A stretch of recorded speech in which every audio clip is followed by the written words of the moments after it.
Good afternoon. Good afternoon. I just seen a message before I jumped in.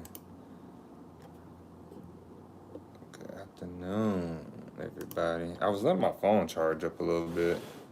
Silly me. Forgot that my phone wasn't all the way charged. And I got it to 80%. I was like, I'm good with 80%. So I'm good with 80%. I am good with 80%. How has your afternoon been? Hope your afternoon been well. As we set up. I see G said won't be here at 5, maybe the later half. Got something I got to do real quick. Looks like it's going to be later. I'll show up sooner or later. Oh, G crazy. So that's G. I seen got some comments in here. Appreciate that. We always appreciate the comments. So as we set up, I am about to turn on. I am about to do the disclaimer. Excuse me, guys. I had to burp. How has your afternoon been again while we do this? Get this set up. Guys, guess what time I went to bed last night? I went to bed at 5:30 a.m. last night. What I was doing? I was reading. What I was reading? Information. The biggest commodity is information. A person once said, where is it? Video tools.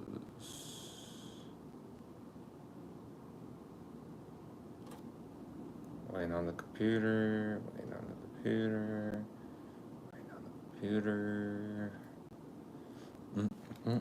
So yeah, we got some things to talk about. We got AI.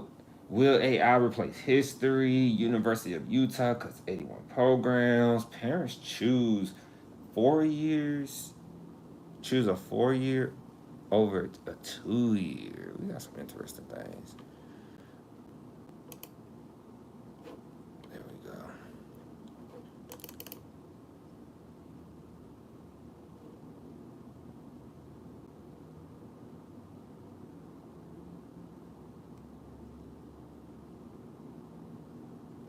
I'm waiting for his loading. If I can see it in my glasses. Disclaimer: the videos presented here are for informational purposes only, and therefore, if you are to choose to attend the institution, please do your own research and consult with a specialist at the institution you are interested in. I am not a financial aid specialist, academic advisor, or representing any institution. Speaking on behalf of Creator, Henry is only speaking from his experience. And disclaimer: I'm not a financial advisor as well. So now that we got that out the way, let's do it. All right. First thing first, we were supposed to talk about this yesterday, and we started talking about, we changed it to the Riff Raff world. So this one we're going to talk about is, will AI replace history? So this one I said could take hopefully it don't take that long to talk about, but it was very interesting. So it was from the Chronicle of Higher Education. It took me to another link. Depending on how it go, I'll clip it, attach this to it, hopefully.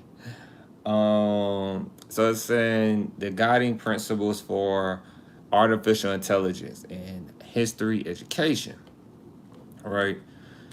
One of the things that stuck out to me was the first one. It's like 5 different you could say Roman numerals that has information about different sections about AI and different perspective, right? But the first one is the historical thinking matters. Historical thinking matters. Historical thinking remains essential in an age of AI. Guys, we are going into a different time right now. AI is very much real. AI will become like our new internet for us getting older. For kids coming up, they were going to be used to it, trained on it, right? So we have to make sure that we're either gaining skills in artificial intelligence. We have to make sure we're learning it, playing with it, like ChatGPT, to better our skills, whichever you plan on doing with artificial intelligence. But you have to have it in your what? You have to have it in your skill set. As we like to say, you have to have it in your bag in sports. You got to have that in your bag. So, you know me, I like to read the topic sentence and then so on and so on. It says the rapid emergence and continuing evolution of generative AI is transforming our relationship with technology. They said we approach this moment with confidence in the value of human author interpretations of history and humility about our predictive capacities, right? And so it says right here, Peter and Stearns, classic essays, Why Study History and Why Study History Revisited. And so, and it says, are made no less relevant by the advent of large language models and generative AI. Many disciplines and professions are changing. The historical discipline will too. The historical discipline will too. So I was like, okay, where you getting at? That's how I was. I was like, where you getting at? So one of them is Why Study History. So it's a link to that. I wish I could show y'all. I wish I could see it. So it's like Why Study History, 1998. 1998. This was published 1998. Guys, when I tell you they already been talking about AI, they have been talking about AI since the 90s, 80s, 70s, I think. Of course, I wasn't alive. This is like 1 year before. FYI. So it says right here by Peter and Stearns. I'm not going to read the whole thing, of course, because it's different sections to cover.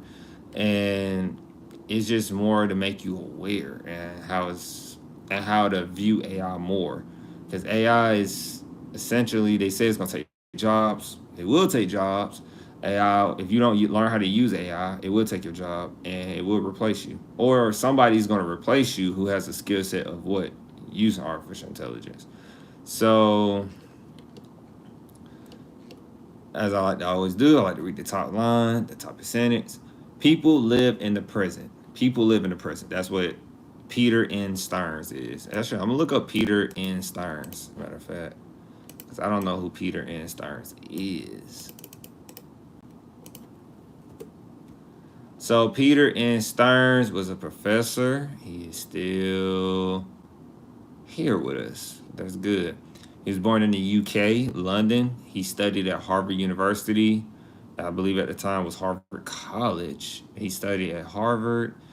He's a professor at George Mason University, where he's a professor at George Mason University, where he was provost from January 1, 2000 to 2014. Stearns was chair of Department of History at Carnegie Mellon University and also served as the dean of the College of Humanities and Social Sciences at Carnegie Mellon University. Why is that important? Because he builds on credibility. And he's talking about history. He's talking about he has books. Like, these are what I be talking about, guys. See how I'm learning about Peter Stearns? So when I get off the live script with you all, I would go look into Peter Stearns. I would go look into his books. I probably would get one of his books. I'll be honest. I'm probably not going to read his book this year. I will probably read that book like a year later, 6 months later, because I'm currently in the book right now. But I will make my way to his books because his books, I'm pretty sure, is going to cover some form of artificial intelligence or history. He's talking about very much a lot of history, right? So we got the gist of who we're reading about, or reading whose work we're reading. I like to have an idea whose work I'm reading. So he said, people live in the present. They plan for and worry. He said they plan for and worry about the future. History, however, is the study of the past, given all the demands that press in from living in the present and anticipating what is yet to come. Why bother with what has been? Given all the desirable and available branches of knowledge, why insist, as most American educational programs do, on a good bit of history, and why urge many students to study even more history than they are required to?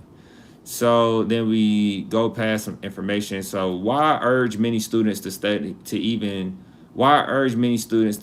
even more history than they are required to? So very opinionated, right? I think students should study more history if I'm going to give if I'm going to build a case on it. You should study history because history does repeat. History does repeat. And I think anybody could tell you that when, just like we said before, AI is coming, similar to internet. And then before internet, it was, I'm not sure what was it before internet. I think it was just computers coming before the internet. I think computers were coming, but I'm not that. I don't know. I don't know what the evolution was like. But right now, you get the gist of it, right? AI, internet, or .com. When computers were coming, then, so on and so on. So history can teach you how to, as I like to say, you can learn from your peers. You can learn from people who have experienced something already. I learned a lot from my siblings and my family members, like my immediate family members that I grew up with. I learned a lot from my older brother. I learned a lot from my sister. I learned a lot from my other older brother. I learned a lot from, you can learn something from your little brother, because I got a little brother. So I learned a lot from family. I learned a lot from my parents. And then you go to school, or not school, what is it? Then when you go to when you go to school, guess what? You can learn from your professors. Then you can learn from what they did wrong. You can learn and mitigate you can learn how to go a different route and save you a lot of time and money, kind of like now. I'm giving you my experience, which is technically the past, so that you don't do what I did. Like I always say, sometimes you shouldn't. When I was going to my 2 year staying off campus, I say I should have just stayed off campus. Well, I stayed off campus the whole time. I should have stayed home longer, but it was good for me to step out and get on my own. But at the same time, I could have saved a lot more money if I would have bridged to when I bridged to my 4 year and then stayed with my mom. I would have had cheaper rent, cheap everything, right? But that's my experience. I'll tell you, stay at home as long as you can and do your schoolwork. Because it's actually a video I saw on Dave Ramsey, and the kid was like 25 and he saved $300,000, and he did it all in undergraduate. So I thought that was dope, and I can't wait to show y'all the visuals because that would be dope. So we're going to keep going forward. It says any subject of study needs justification. Advocates must explain why it is worth attention. Once again, like what I'm doing, I'm trying to explain to you all, I'm advocating why this is worth the attention, why you should start at a 2 year and bridge to a 4 year, right?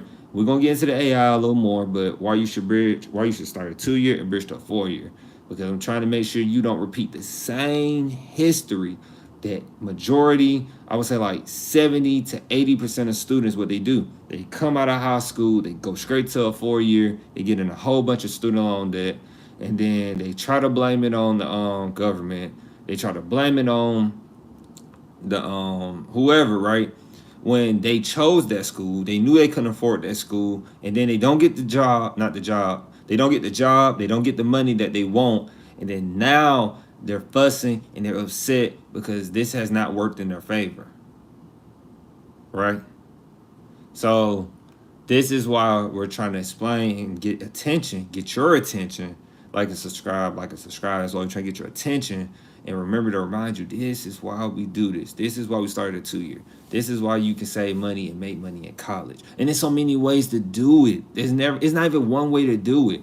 It's the main thing of I would say the main thing in minds is that you need to pick a school you can afford and know how much money you're gonna have, and know your purchasing power, like limits, and know your minimums. Know that. So it says right here, another top line: historians do not perform heart transplants, improve highway design, or arrest criminals. In a society that quite correctly expects education to serve useful purposes, the functions of history can seem more difficult to define than those of engineering or medicine. History is, in fact, very useful. Very, very useful. Very useful. Once again, disclaimer, not a financial advisor. Guys, when I'm going to look at companies and research companies, I'm looking at past historical indexes. I'm looking at past things that happen. I'm looking at past events that the company did that could lead to future and potential results. History is very useful. It is. It's very useful. But as they said before, it's not like it's going to improve a highway design. It's not like it's going to give you a heart transplant. It's not going to arrest criminals. You're not going to see an immediate impact with history, or me telling you like you should start a 2-year and bridge to a 4-year. You should pick a school that's in your budget, or make sure you're under the articulation agreement. That's not right away results. You won't see the results until you're like in your junior, senior year, and definitely when you graduate undergraduate. That's when you see the results, and then you'll see like how all your peers are doing. Then you'll say, "Whoa, I made this great decision. I listened to the guy on YouTube. He told me I should start a 2-year, bridge to a 4-year. He said da da da. He gave me the best advice he can give me, and look what the position I got. I mean, look at the position I'm in." And so then you just in a different position, you're like in a way better position because you had this information on YouTube. So yes, this is some very good game, which we'll get into the AI part. This is some very good game. So it says right here, another top line, in the past, history has been justified for reasons we will no longer accept. For instance, one of the reasons history holds its place in current education is because earlier leaders believed that a knowledge of certain historical facts helped distinguish the educated from the uneducated.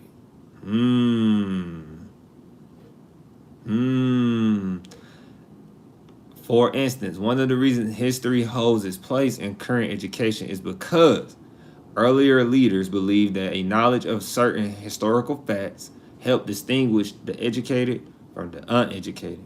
The person who could reel off the date of the normal conquest of England, 1066, or the name of the person who came up with the theory of evolution at about the same time that Darwin did, Wallace, was deemed superior, a better candidate for law school, or even a business promotion. Knowledge of historical facts has been used as a screening device in many societies, from China to the United States. And the habit is still with us to some extent.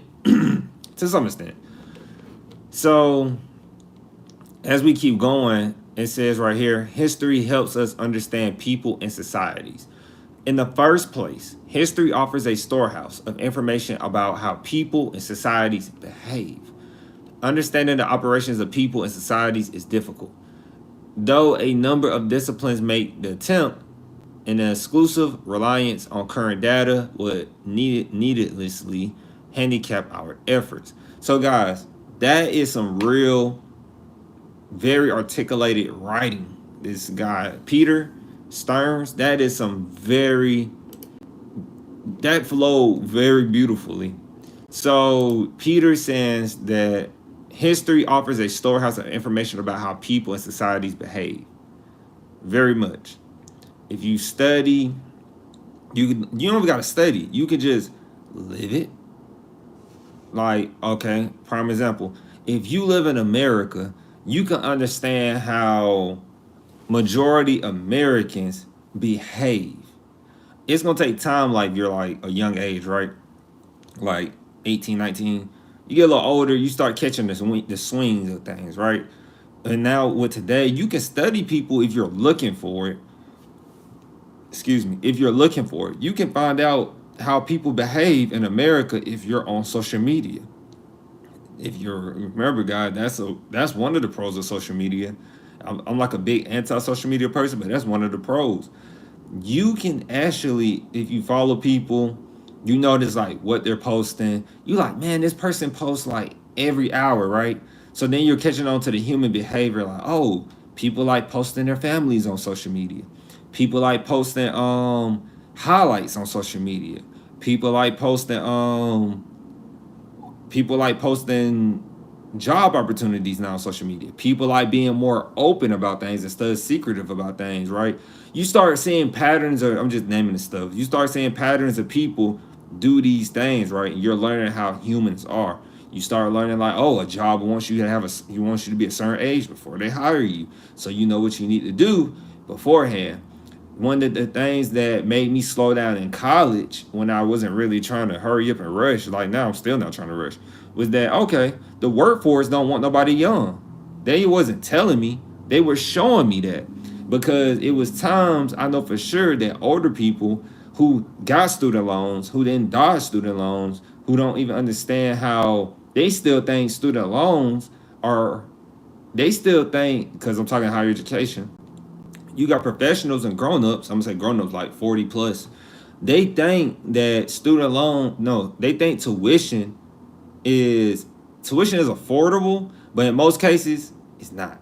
They still telling you to stay on campus and get meal plans when that phased out probably like a decade or two ago. And it became expensive. It used to be okay to stay on campus. It used to be okay to stay on campus and get meal plans. It used to be a skip and a hop didn't cost that much for mom and dad or whoever's paying for your schooling. Now it's an arm and a leg. So that's a prime example, right? So you start seeing a pattern in how, for example, Americans are. So you know what to do and what not to do. It teaches you kind of how to be diplomatic and move a little different. Something I learned in undergraduate. It's a very underrated skill to do. So as we keep going, because I think I seen some artificial.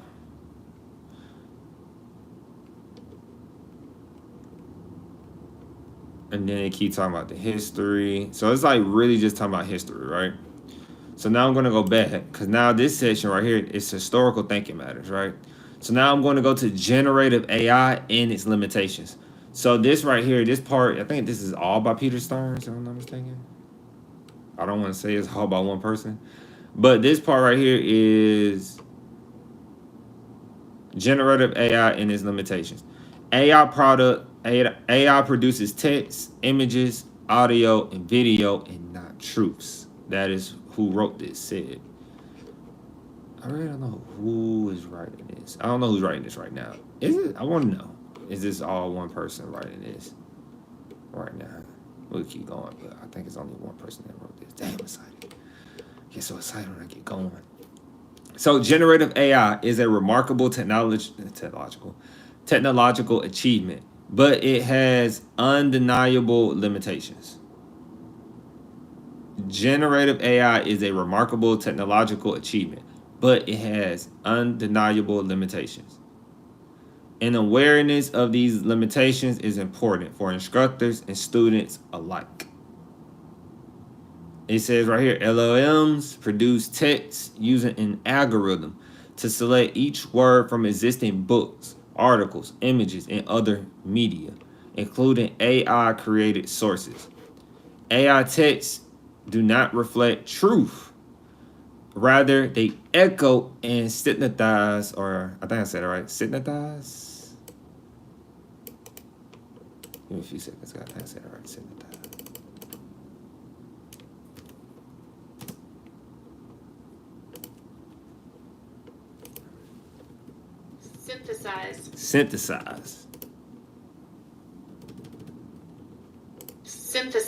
Synthesize. Okay.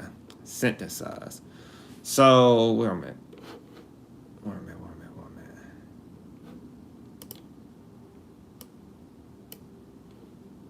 Yeah, they echo and synthesize, sometimes poorly, sources on which the model has been trained. Generative AI reproduces the limitations of its own training material. By contrast, historians learn to identify and dissect author biases, experiences, social environment, and hidden motivations. Students need to learn to interpret AI-generated content with a critical lens, using their historical training to assess material rather than passively accept it as the truth. Rather than passively accept it as true or complete. So pretty much saying that you need to know how to determine and navigate whether this generative AI is right or wrong or being limited and not all the way right. How do you learn to do that? First and foremost, I'm not even gonna sit here and act like I know. I understand AI, but what is generative AI? This is all I do, guys. When I see words that I think I know or I don't know, I could know it. I still Google it. I say, what is generative AI? So a definition. It's funny. AI overview in a generative AI. So right here, it says generative AI is a type of artificial intelligence that focuses on creating new content such as text, images, audio, or video based on learned patterns from existing data. Just like the person who wrote it that we're reading, who is credible, what we're reading is, what is it called? We're reading is Why Study History, right? So, no, we're not reading that. We're reading the generative AI and limitations. But they did explain that in that part of it, that what is in that historical thinking matters. They explain that part. That's what generative AI is. So right here it says for all its capacities, generative AI regularly hallucinates content, references, sources, and quotations. Very much true. Very much true. It says right here, I'm gonna read the top line, then get to work. And so AI models are trained to identify and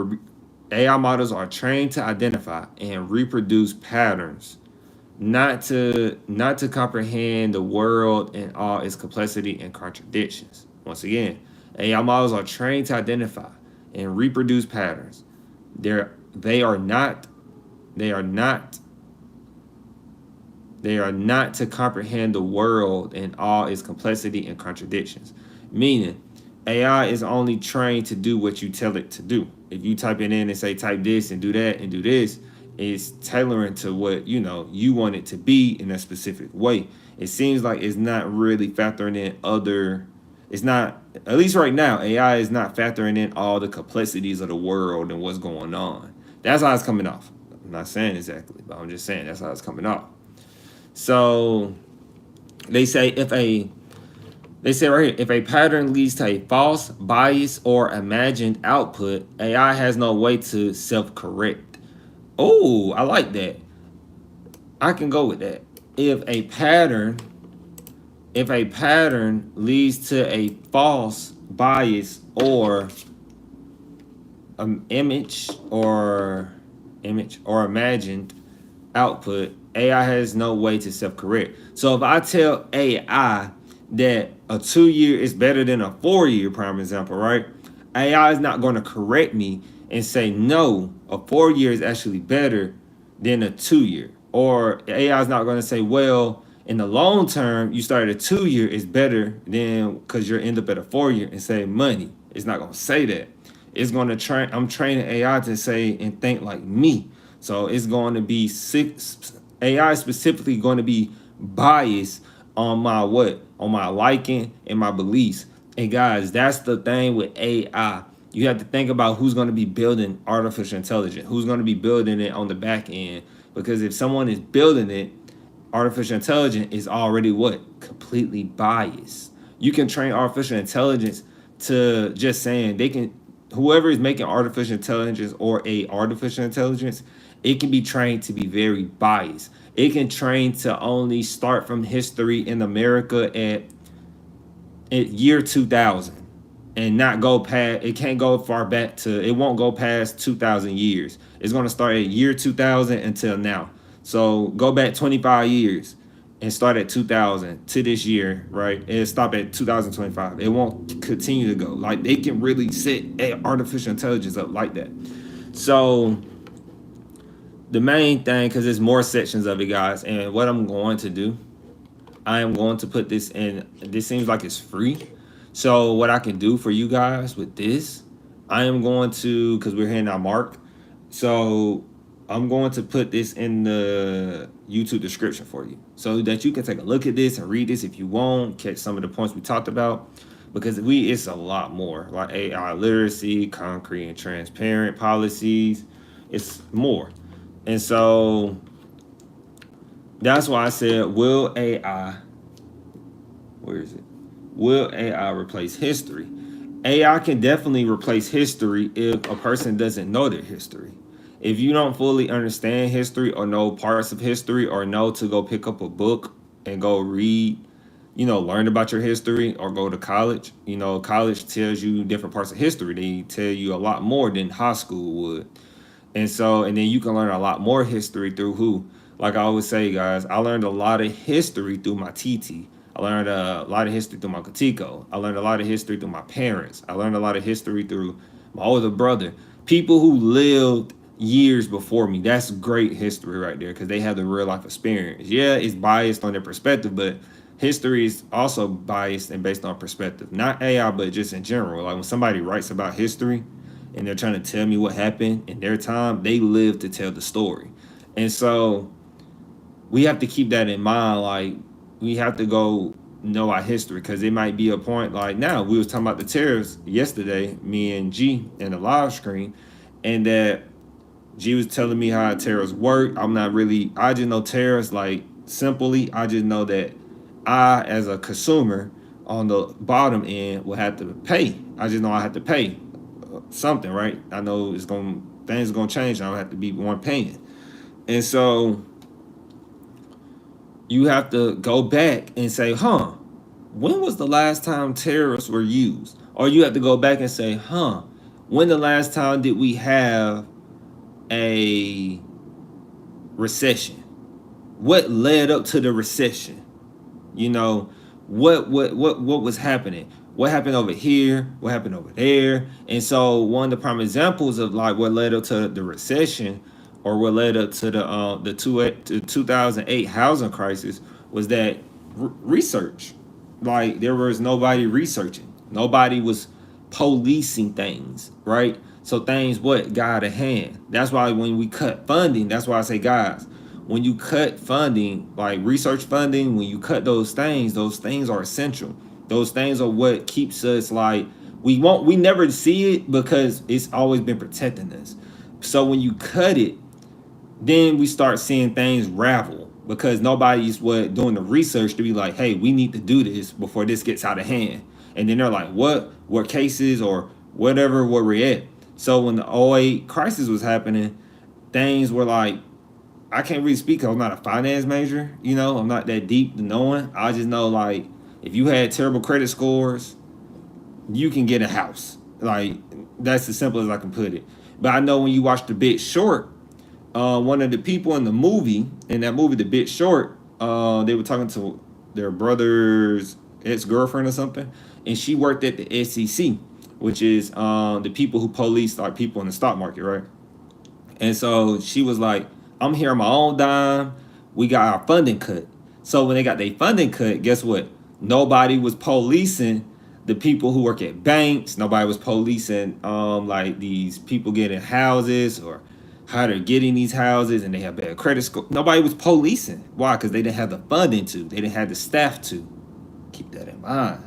Which is why I say, hey, higher education might be at a bubble because I never seen anything crash with higher education. I never seen that I never heard of a higher education bubble pop. Never heard of it. So this is why history matters. And then so will AI replace history? If you don't do your homework and learn the history, AI, yeah, I feel like yes, AI will replace history. Yes, for sure. But if you're steadily trying to educate yourself and not be part of the uneducated, then AI won't replace history. If that makes sense. It's very gonna depend on what you as a person. Whoo, whoo, whoo, whoo. I did that pretty good, didn't I? So it's gonna depend on you. So that's about that. Now we're gonna go to the. I'm trying to set up something. Pay attention to me, guys. All right. So the next segment is the University of Utah cuts 81 programs. Yes, University of Utah cuts 80 programs. Where is it? It's probably at the top. It was one of the first ones. It's more in this segment. Per Chronicle Higher Education, there's like of course per Chronicle Higher Education, Rick Seltzer, shout out to their team when they be writing. And they were like, who decides to close programs? State lawmakers are forcing a thorny issue. It says right here that the University of Utah will shutter 81 little used academic programs. So, of course, you know me, guys. It says the liberal arts will feel the sharpest sting with the College of Humanities set to lose 22 programs. Why everybody always coming for the liberal arts programs? We didn't do anything to nobody. So I am going to open up. They have a link to it. They have two links. So we're going to open this up. And one of the links are on the school website. It's the University of Utah. I never heard of the UU. I never heard of the University of Utah. Never heard of them. So they actually, on the school website, they posted this on August 5th. I think it came from the president. Like it says from the president. It says right here that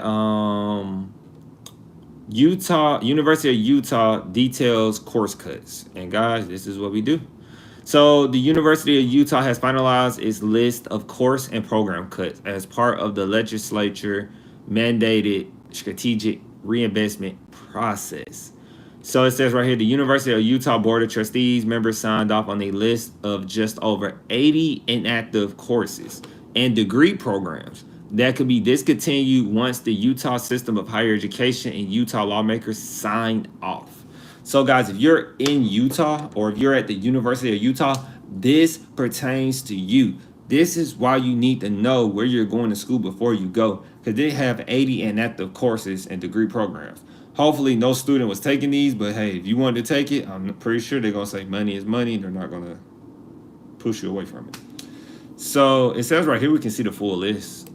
Don't you just love a link on the link? Link on the link. So I think it's going to show us the programs. And you know me, I'm all for. Whoo, that's a lot. I wish y'all could see this right now. I'm going to name a few I feel like that's popular as it loads. While we wait for it to load. While we wait for it to load.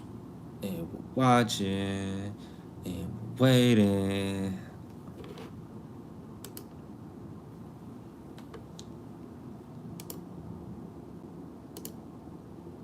All right, so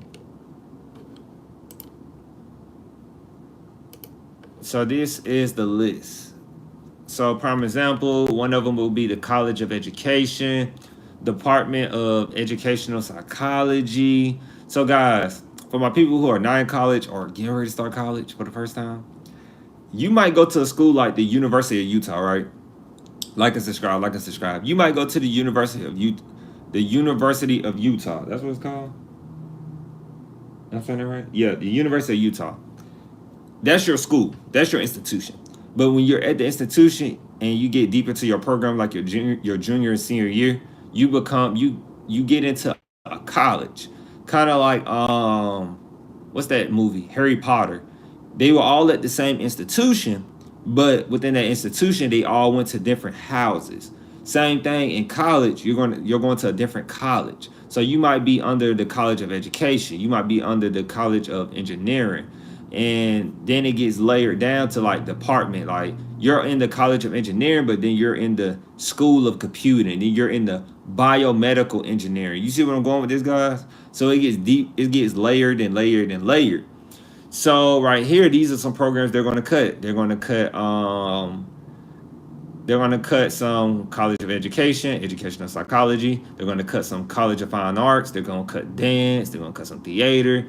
They're going to cut some College of Health. They're going to cut some Health and Kinesiology. They're going to cut a lot of College of Humanities. I wish I could show you guys this. They're going to cut some Middle East Studies programs. They're going to cut some linguists. They're going to cut College of Science. They're going to cut mining, engineering, mathematics.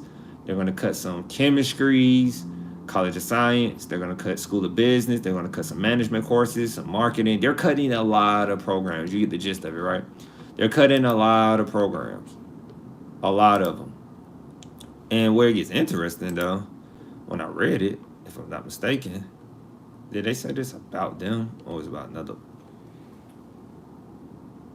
I think it was them.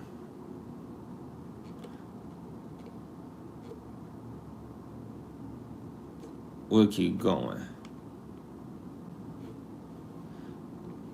So the university started by analyzing enrollment and graduation numbers. That's one way to start. So they said enrollment and graduation numbers for each of the courses and programs. This data-informed analysis started with programs that have had little to no recent enrollment or degree conferrals over the past decade. Now, why does a school have these programs open and you haven't conferred or you haven't even had enrollment?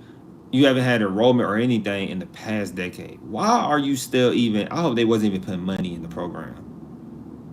Let's keep going. 3 decisions, but it had to be. I think they had to be putting some type of money in the program because why?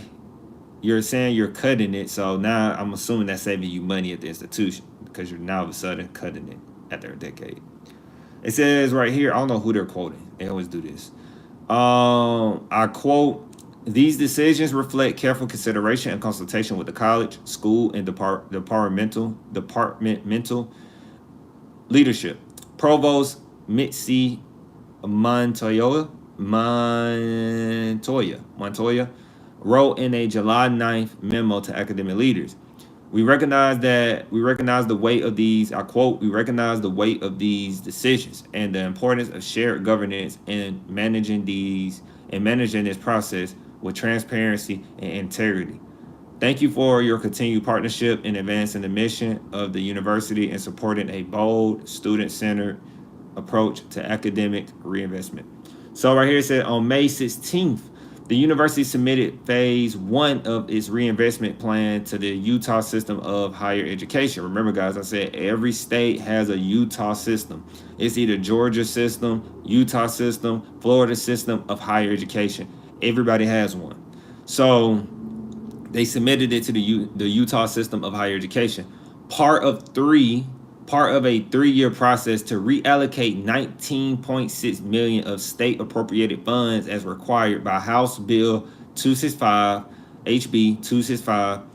University leaders have emphasized that the changes required under the bill are not happening in isolation, but as part of a broader transformation already underway through Impact 2030.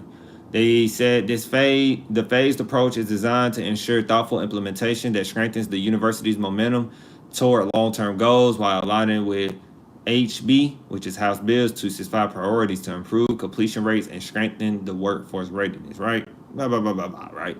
Remember, how does this affect you as a student, a parent, a guardian? Because as a parent, a guardian, or student, if you were trying to go to a college or you was going to this college, you had plans on enrolling in one of these programs. Out of the 80 programs they're having, it might get cut. And you might not know about it because you're about to enroll in school and you haven't really took the time to look as a student. You probably don't got your email yet. It's posted on the school website, so you can't say they didn't tell you because it's public record. It's on the school website. That's why I'm reading it. So you have to keep that in mind when you're enrolling at a school or picking a school. These changes are happening rapidly. You will not believe how many students, parents, or guardians will get to a school and say, this is not here no more. I'm mad, I'm angry, I did not know this, because they don't know. Nobody's pushing that information, right? But us pushing it to make sure you know. So right here it says the Academic Senate Executive Committee signed off on the inactive program list on July 21st. So this has been done since July 21st officially. Right here, before we close out pretty much as we keep going, because other topics related to the Utah. We just use the University of Utah, but it is many others. So the academic, we read that part. We commend senior leadership for undertaking this arduous, I think that's the word, arduous. Let me see.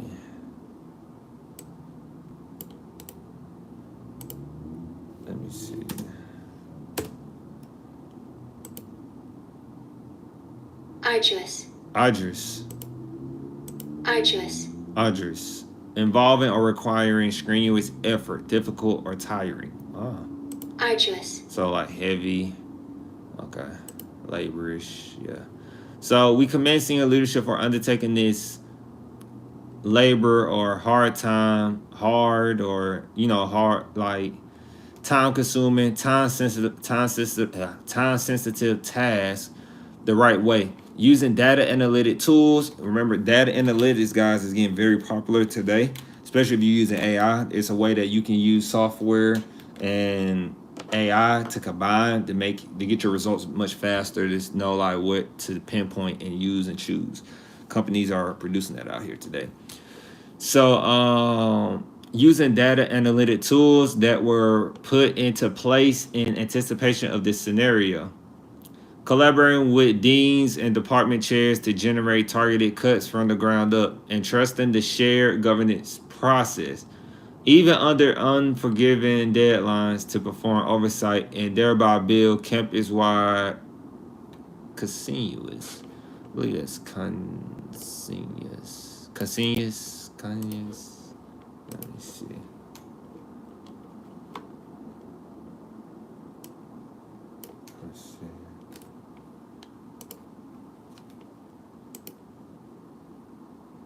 Consensus. As you're in agreement, consensus. I don't know why I was pronouncing that wrong. I probably never said that word out loud. I don't think I said that one either. Consensus. I'm saying that word a lot though. Senate President Richard Priest. Senate President Richard Priest wrote in a July 22nd report to the trustees. We recognize that there will be further, more painful rounds of cuts and restructurings, but we hope this can serve as a precedent and model. Students currently enrolled in these programs. Okay. So the University of Utah said the president of that's the president. So right here, I don't think it's the president who said this. I don't know who said it, but they said right here the University of Utah said students currently enrolled in the programs will receive support with clear, timely pathways to degree completion, so-called teach-out plans. Montoya wrote, some students may be referred to academically appropriate alternatives, if I said that right. Because there's so many different ways to pronounce that word. You can say alternatives or alternatives. I believe that's alternatives. I'm going to go with alternatives. Alternative. Oh, alternatives. Don't get me, y'all. Don't get me. Alternatives. But with appropriate alternatives. So, yeah. With appropriate alternatives. So, yeah. It's good to know they have an idea for students, guys, because like I said, students are enrolled in these programs, and the programs are getting cut. So if a student is enrolled in these programs, what do? You know, like transfer, drop out. Like some students will literally break down and say, I'm transferring, or have a hard time. So it's good that they're saying that, but let's hopefully we hear, hopefully we don't hear nothing crazy. Hopefully we don't hear anything crazy about students having a hard time with their parents and guardians. So let's keep going though. There's more to this. None of the programs being cut graduated more than one student in the past 8 years. The president of the university's academic senate told trustees. So I'm not sure if they're talking about. Let me see if I can find that in here.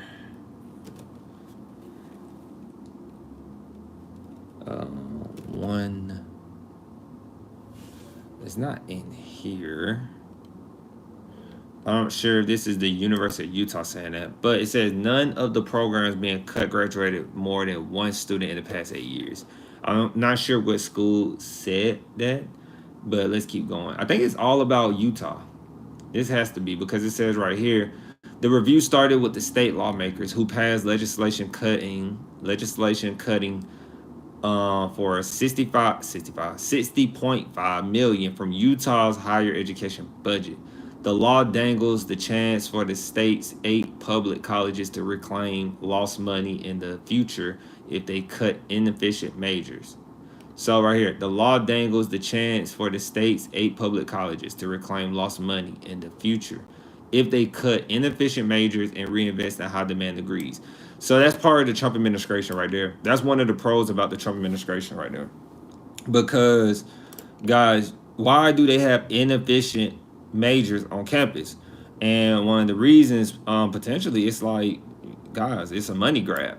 If you want to come to our school, like, oh, we might hold a major that has not been doing good, because on the surface level, when you got a recruitment person or campus ambassador, they're going to hype that program up as if it's doing this and that and this, that and that.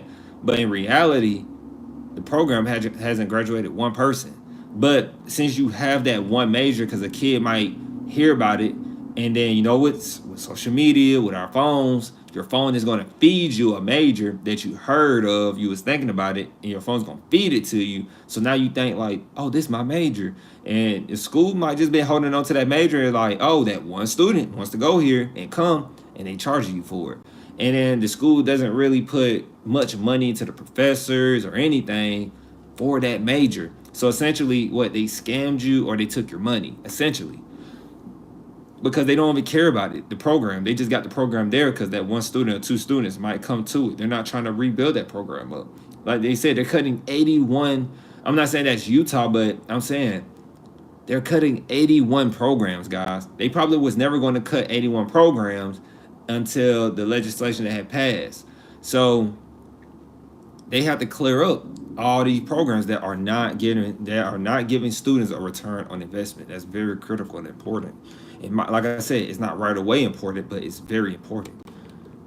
And it's kind of is right away important, because if you're getting ready to go to class right now in August, the school didn't tell you until now, essentially, or your academic advisor hopefully reached out to you in time. So Utah is just one of several states to mandate program reviews and cuts, as Republican lawmakers try to save money, push colleges to meet employer needs, and make sure students are choosing majors that offer a return on their investment. That is the big ordeal, guys. Colleges don't give us a good return on investment unless you take matters into your own hand. Like I said with me, disclaimer, not a financial advisor, but guys, I was already thinking like, look, I might not make that much money when I get out of school. Just being real, things are crazy. I've been hearing about that since I was at my 2-year. People was telling me early, like, you gonna need this by the time you get here. The new master's gonna be like the new bachelor's. Woo, woo, woo. Like the new associates, the new bachelor's is like an associates. Woo, woo, woo, woo, right? So I was already like, man, I gotta figure out how to make this green, right? So let's keep going. So Indiana and Ohio, like and subscribe, man. We cooking right now.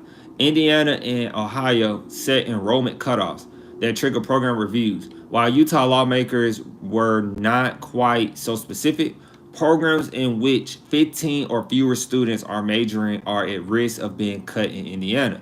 Ohio is flagging those that award fewer than 5 degrees over 3 years.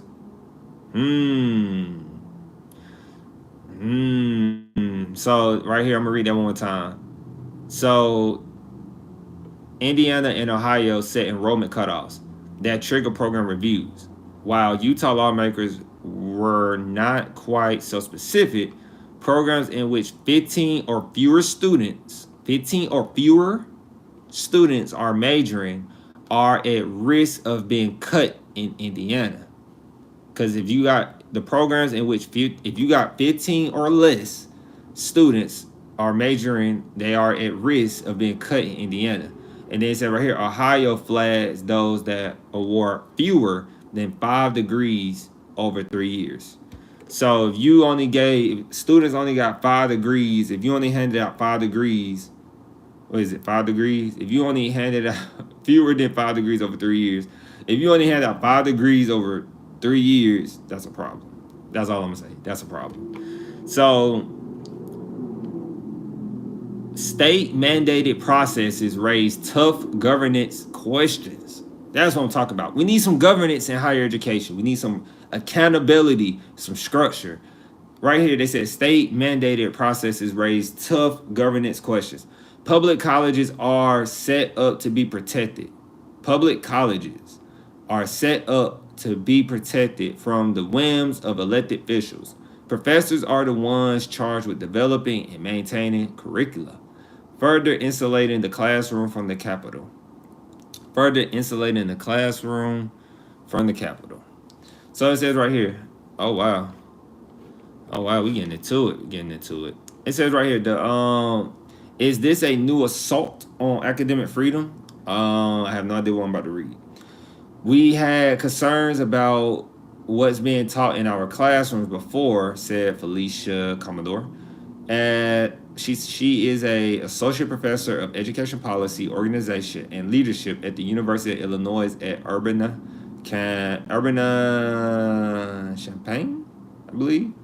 But I don't know, I quote, but I don't know that we have ever had a movement to legalize that scrutiny. So they're talking about what's been going on about academic freedom, things to talk about and not talk about. Are lawmakers secretly targeting programs they don't like? Skeptics worry reviews are set up to hit politically sensitive subjects like gender studies, for example. Now, guys, remember, they have been having these conversations a lot in higher education. Of course, the DEI courses, gender studies, and many more, right? And so, let me read this one. Can colleges preserve important programs with low enrollment? Can colleges preserve enrollment? Can colleges preserve important programs with low enrollment? Foreign language programs are often being identified for elimination. Efficiency wonks love to argue that every institution in a state does not need to offer foreign language majors. But who ensures all students can at least access the classes they need across campus lines? So you see all this stuff getting a little, getting a little cultural problems in the classrooms and stuff. So right here, I think they said, is this actually saving any money? Killing a zombie program with no students does not necessarily eliminate spending. I was wondering that. Does not necessarily eliminate spending unless it comes with staffing cuts. Exactly.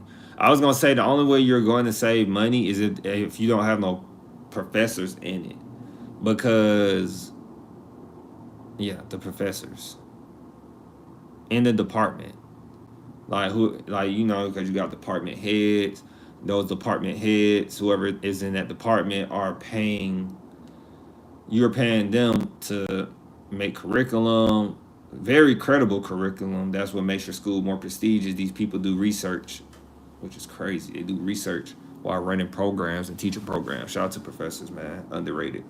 So, some programs are zombie like. Some programs do have like 5 to 10 students, right? Some of them don't have 20 students in them. So, in all, the bigger question: can colleges be trusted to course correct on their own? Would be, after the question mark, would be ideological reformers. Would be, I don't know why they did it like that. Would be ideological reformers cannot agree on the answer, but state lawmakers increasingly act as if public colleges need strong encouragement at the very least. That's what they said. Um, the way they wrote that, it was very, very, very, very, very, very, very, very, very, a little bit of very, very, tough. So it says right here, you can read the full story. When the legislature kills your department, pretty much when legislation kills your department. All right, that was a handful spitful, right? And so programs are being cut. You're seeing programs be cut that are necessarily, could it be targeted at programs that are like DEI, gender studies, and linguists, like not learning another language. Could it be programs that are not getting students a return on investment? It kind of pushes you away from doing like my career field. My career field, guys, like I say, my career field is not the most lucrative career field when you start out. Now, if you work your way up to the top, but like becoming the president or an exec, it's a very well worth career. Liberal arts is not a career field, guys, where you make a lot of money out the gate. depending on who you know, or it depends on where you work. You can make money out the gate depending on where you work. But in most cases, you have to work your way up to the top, or you make money like based on your experience. If I work as for example, if I work as an academic advisor for a certain amount of years, I can go apply for another job that will pay me more money as that job title. And then it goes like that. Nowadays, it's more like hopping versus staying there and asking for a raise.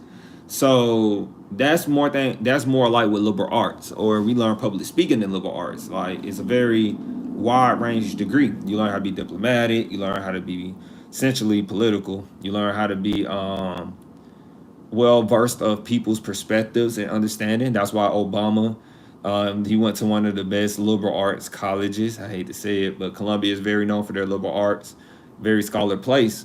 And it's something they teach in that schoolhouse that a lot of people,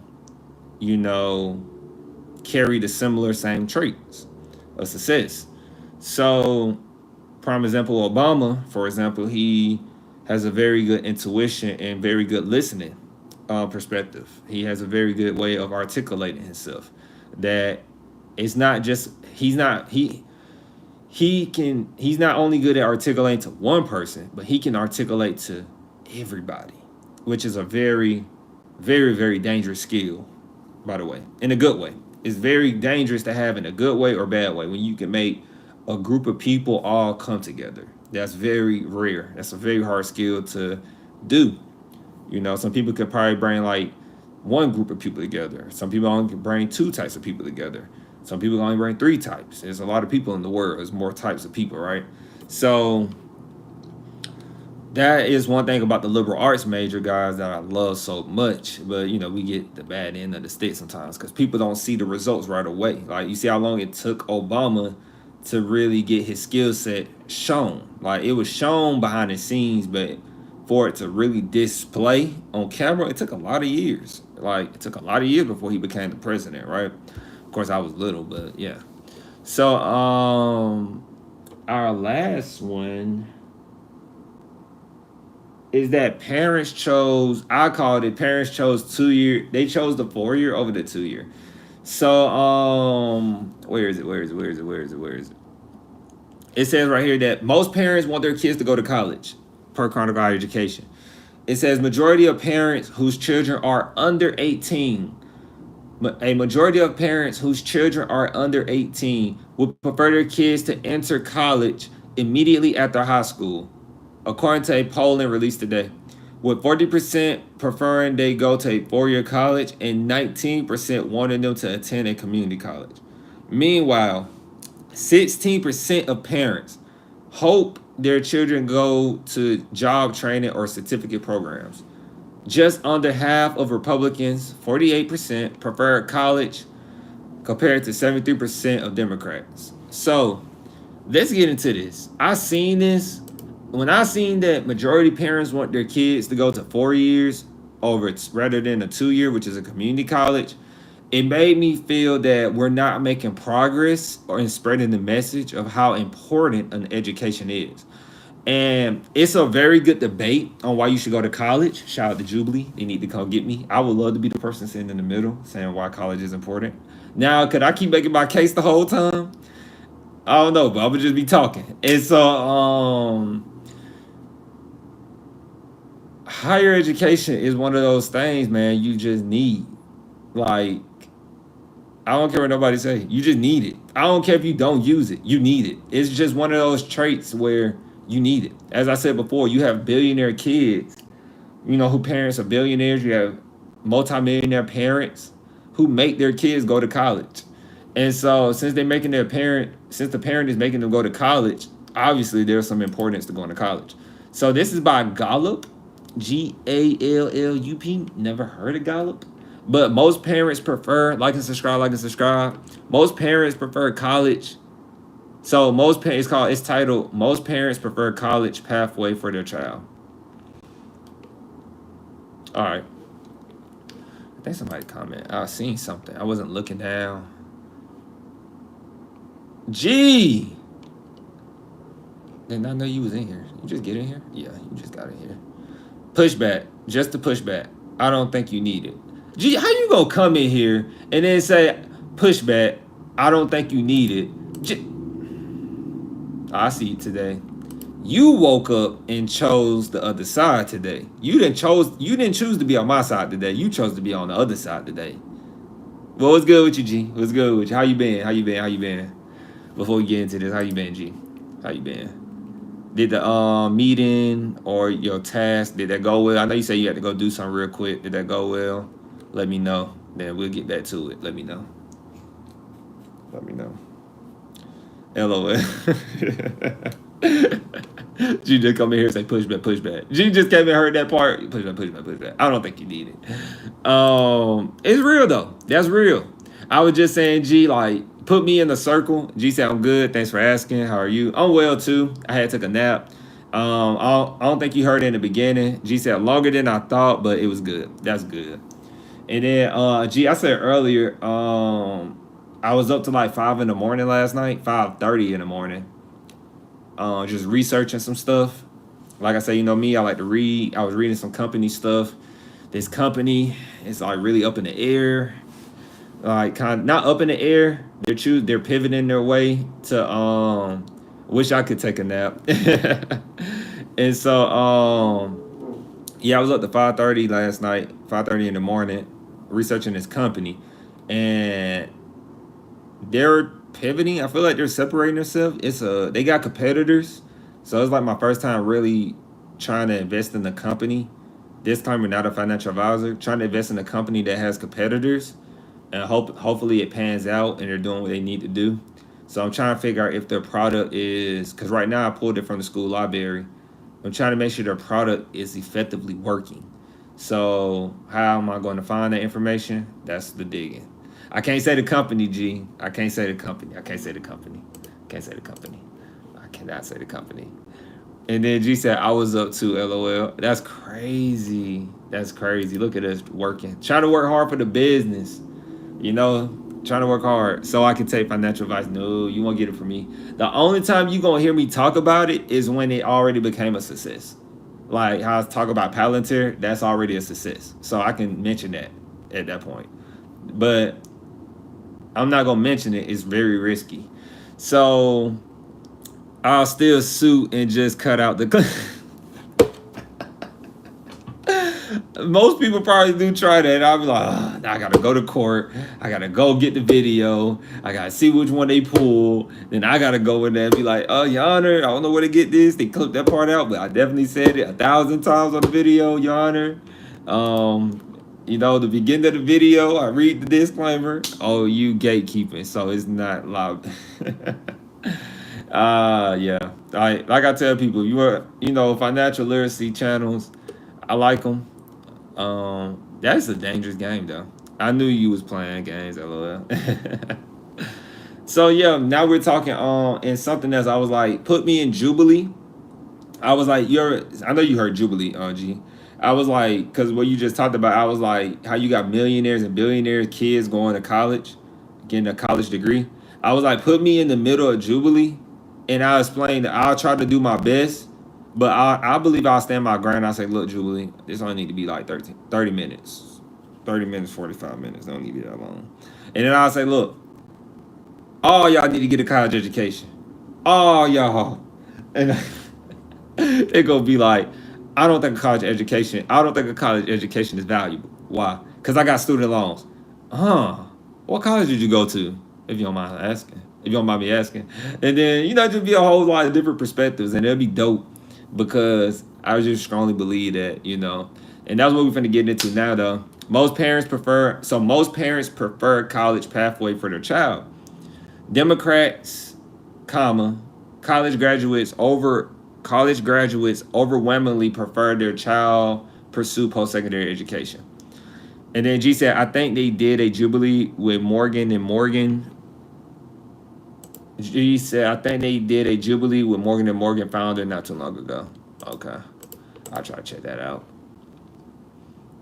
And so they say right here, Democrats, college graduates overwhelmingly. So if you're a Democrat and you're a college graduate, overwhelmingly prefer their child to pursue post-secondary education.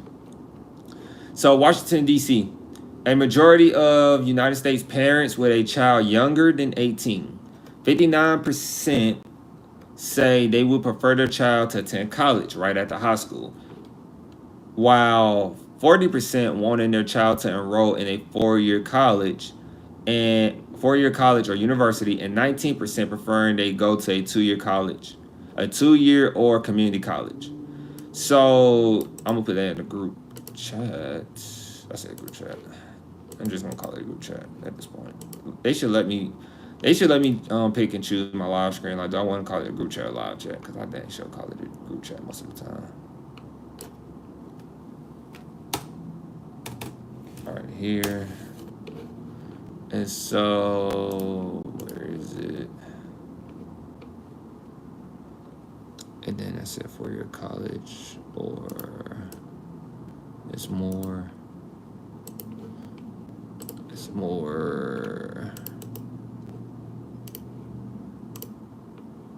All right. So G, oh, you took it away. A comment went away. Okay, a comment went away. I was just gonna respond to it. So it says right here, among another potential post-secondary pathway. So I need to talk about that first. Hold on.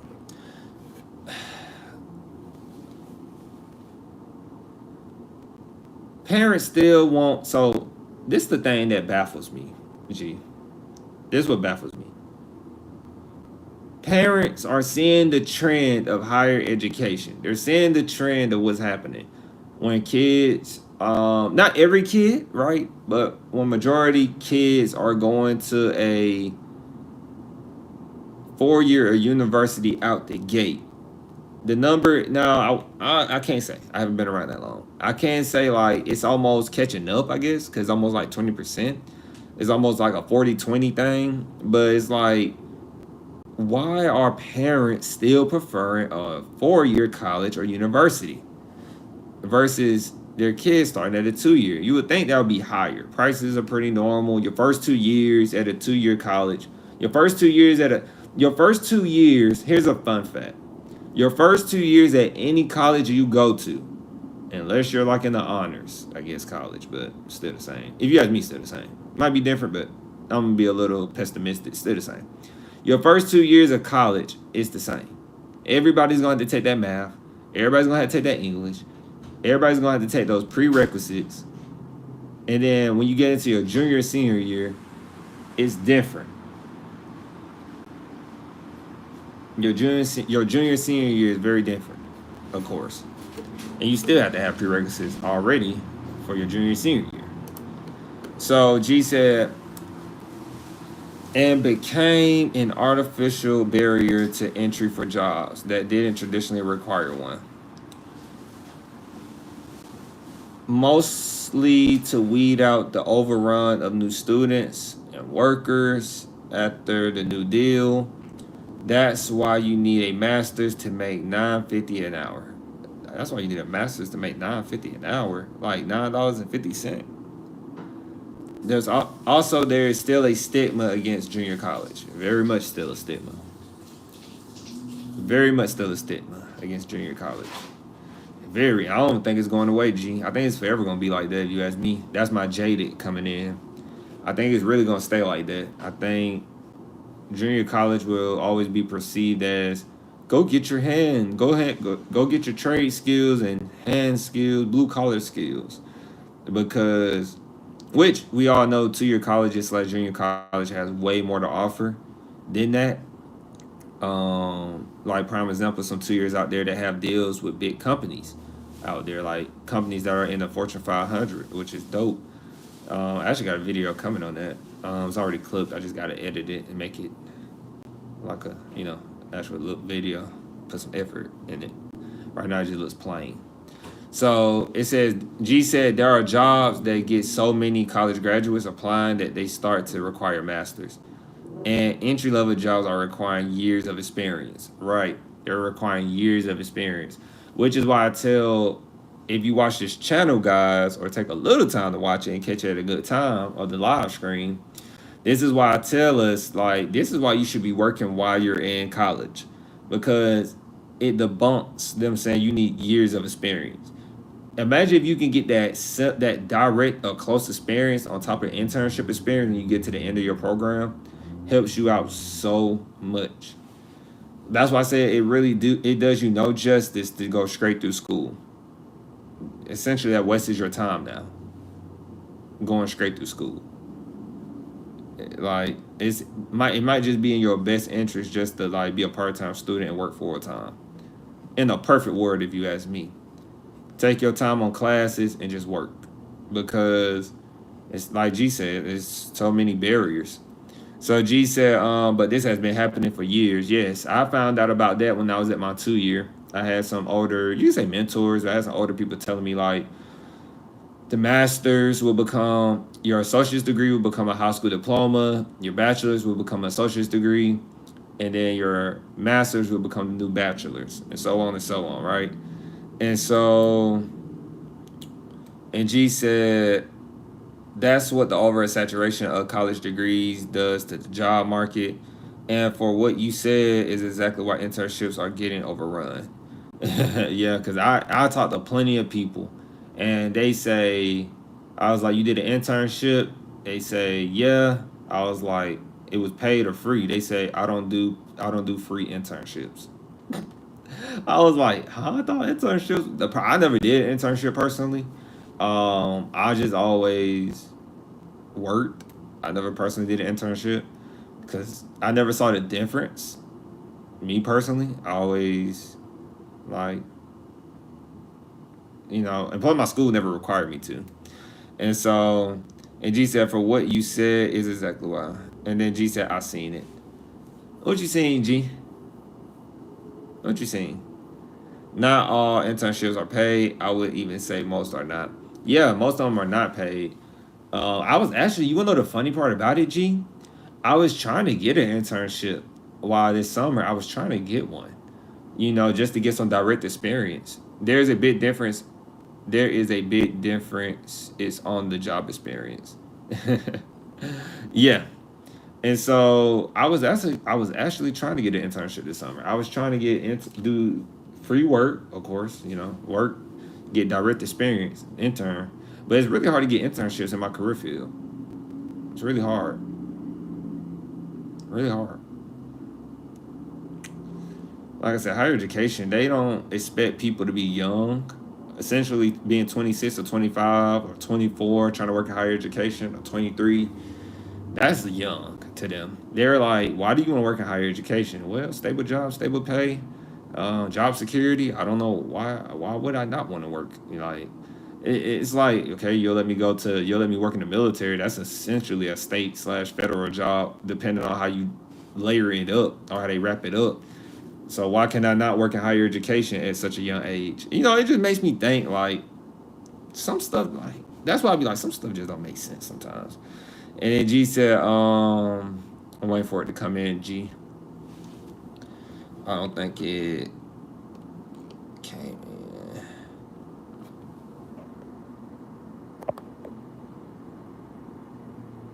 All right, it did. Okay. So G said, like, if you do an internship at Delati, that's that right? Delati. If you do an internship at Delati, you do good. If you do an internship at Delati, you do good. You are more likely going to get an offer after graduation. If I said Delati right, I think that's how you said it. They pay you well though. And then G said, yeah, I could believe internships in higher education are few and far between. Yeah, very. So as we get back to it, great conversation. You did not say that right at all. It looked like that's how you said Delati. That's how they should say it. It's kind of catchy. Delati, Delati, Delati. And then it's called Delati, Delati, Delati. Let me look it up though. Delati.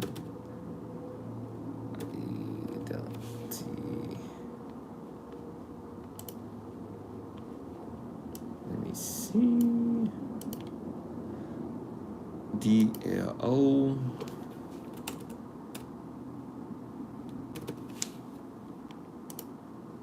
It's fine.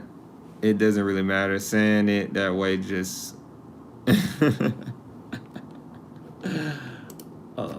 see. Let me see.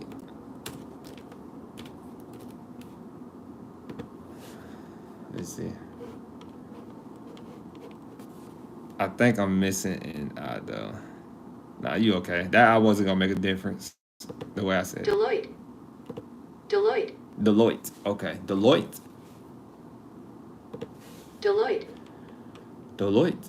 So they got some stats. Man, I wish I could show you my screen right now, G. I wish I could show you right now. So I wish I could show you on my screen when I'm doing this. Right now it says most of, is this the same thing I just put in the graph? Most U.S. parents prefer their child to pursue a 2-year. It says right here, and now I'm getting confused if I'm reading this right. Most U.S. parents, most United States parents prefer their child pursue a 2-year or 4-year degree immediately after high school. And then we said enrolling in 4 years, like 40%, enrolling in 2-year, 19%, job training or certificate program, 16%. 16 to 19%. Where did they pull this from? Where did they get this data from? Foundation Gallup Conference and Higher Education Survey. I think Gallup, GALLUP, I think they're credible. I never pulled from them as credibility before, and this was written by Stephanie Markin. So I don't even know.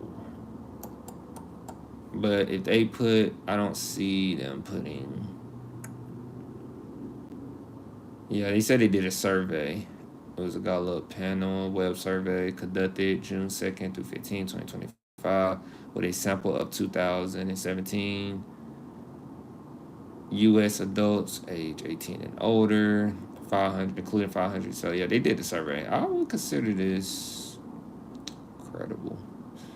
They got percentages. They're not citing anything. They did the survey. Let me see. I'm going through it right now. Let me see. They put sources in here. I don't see any sources yet. I'm just scamming through. Let me see. I need to learn how to pronounce this. They're called Lamina Gallup State of Higher Education Research Hub. So they definitely conduct research. I don't see any sources in here at the bottom or nothing. I'll ask my professor about this. Ask him, did he know about this website? I never crossed it. Now watch me cross this website now, and then in class this semester we might have to work on it, or it might be one of the ones he actually mentioned. So you got, once again, you got 40% of parents say you should start at a 4-year or university. 19% say you should start at a 2-year or community college. 16% say job training or a certification program. They're right neck and neck. They should have just combined it, but it could be a difference. So 16% said that. 13% said take time off to figure out the next move. That's what my little cousin just did. And 6% said go straight into the workforce. No, 5% say join the military.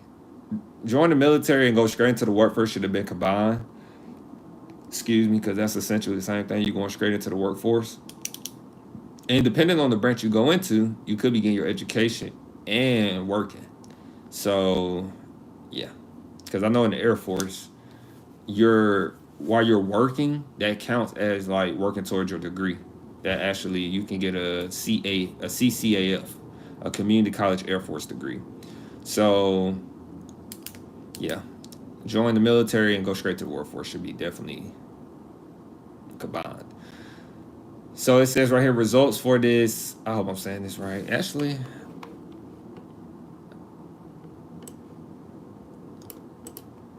this is what we're gonna do. How you pronounce that? How do you know that? How do I know what, G? I don't know what. I'm just kidding. And look, I was like, how I know what, G?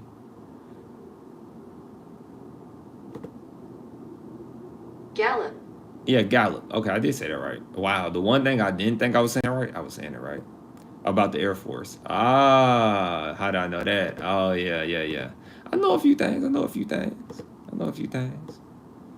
I know a few things. I know a few things. But, because I'm in the Air Force. That's how I know that. I'm in the Air Force.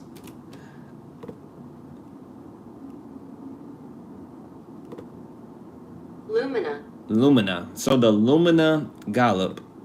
So results for this Lumina Foundation Gallup study are based on a Gallup panel web survey conducted June 2nd through 15th.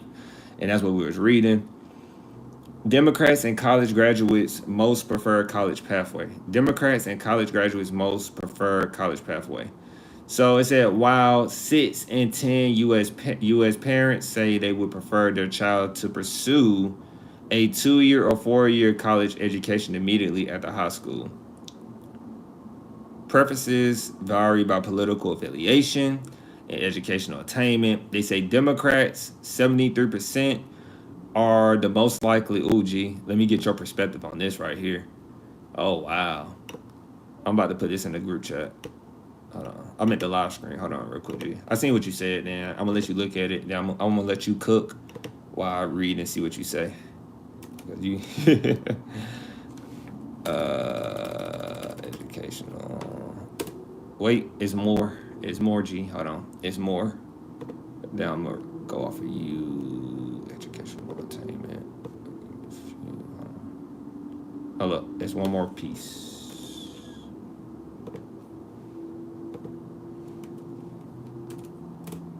Boom. That's the last bit of that. Then it's another part right here. Because I already know. I want to see what you're going to say, G. I'm already. Like and subscribe. Like and subscribe. Tell some people you know. Show some people you know. Show a clip of me.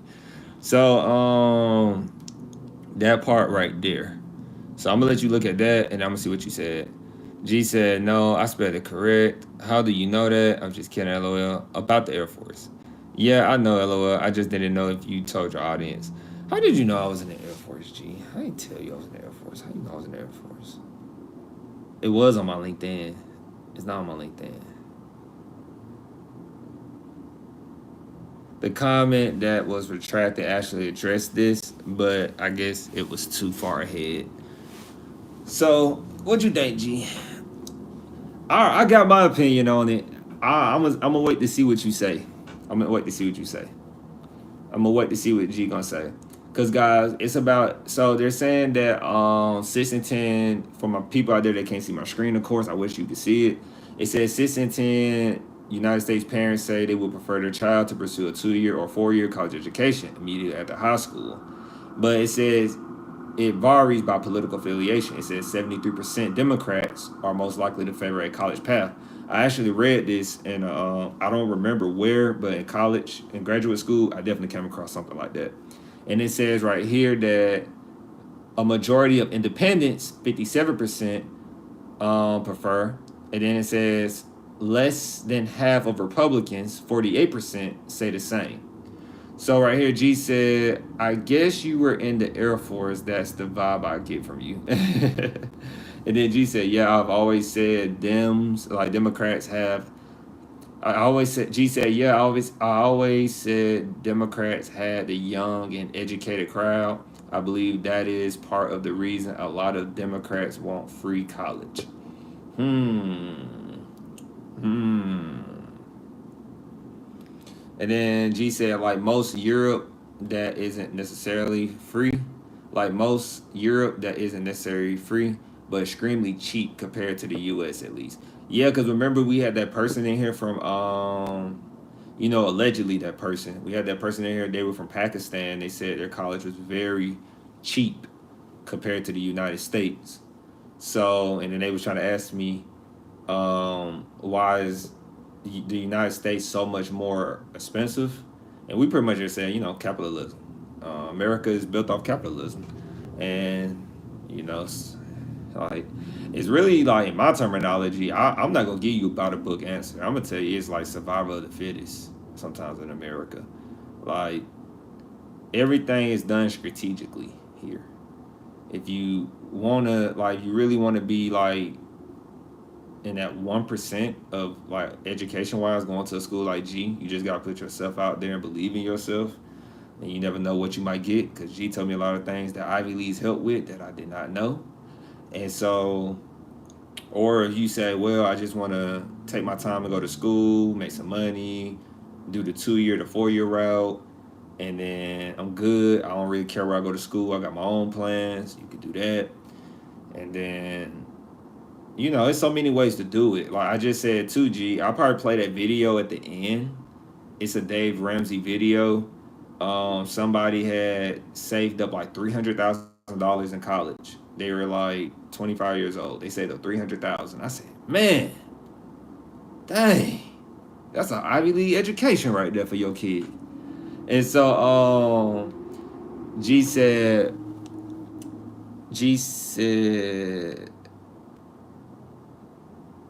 okay, G said two things. I didn't see that come in. G said, like I was saying the other day, I used to believe that the game wasn't rigged when I was young and naive anyway. Then G said, but when you playing a rigged game, there's only so much you can do. G said, I don't really like Dave Ramsey, but some stuff he says make a lot of sense. Yeah. And so to answer this, to put my input on it, the Democrats 73%, Independents 57%, 48, and then Republicans 48% about wanting your kid to get a college education. Wanting your kid to get an education, I believe it's wanting your kid to pursue an education. So Democrats 73% is very high. It's a phony. He's a phony. That's why I don't like him. It's the comments. It's the comments. Not me. Not me. Not me, Dave. Not me. So, and so 73%. So Democrats being 73% want their kids to go to school. They want college to be free. That is an interesting take. I don't know. I have an interesting view because I was able to get a college education for free, and the fact that Democrats, I have an opinion about Democrats myself. Democrats are very interesting sometimes that I really don't know how to explain them sometimes. Like, how I just don't get how you could tell Dave I said it. I'm not. Jeez. Tell Dave I said it. I'm not starting anything. LOL. Don't want you to be brand risk. Oh, my brand being at risk. Oh yeah, it's okay. It's okay. They can tell I'm reading the comments. I'm talking to my live streams. So, Democrats have an interesting view because, or really this is not even just Democrats, Republicans, Independents. Because one thing I say, college student loans is not just a Democrat, Republican, or Independent thing. That's everybody's problem. Like, it's plenty of people of all demographics that I've seen have student loans. They just didn't do it right. They just go straight to a school and wait for the bill later. In most cases, and some don't never pay it back. That's why they're trying to garnish wages right now on people, because you really think it's only people who went to college. How can I say? You really think it's people who just went? What's that phrase I say? People who went to college. I don't know what I said. It's all people, pretty much. It's all people. And then G said, if Democrats actually had their way, because I'm going to get to the Republicans too. If Democrats actually had their way, specifically the far left, college would be free. It would be, but then it would be kind of like watered down, essentially. Like, if Republicans had theirs, they would privatize it. Yeah, because I'm going to go to Republicans. Democrats, they want free college when college is essentially free now. If you ask me, you just have to pick a school you can afford. It's really like, why should I have to pay? I don't know. When you, like, based on my background, If I can get through school and not pay a dime, anybody should be able to get through school and pay a dime. Should. And I think I told the story of I definitely got to post a clip. I was helping my mom pay off her car note while I was an undergraduate. I was attending, just giving the short version. I was helping my little cousins with parent conferences, for them. I was paying for their dental.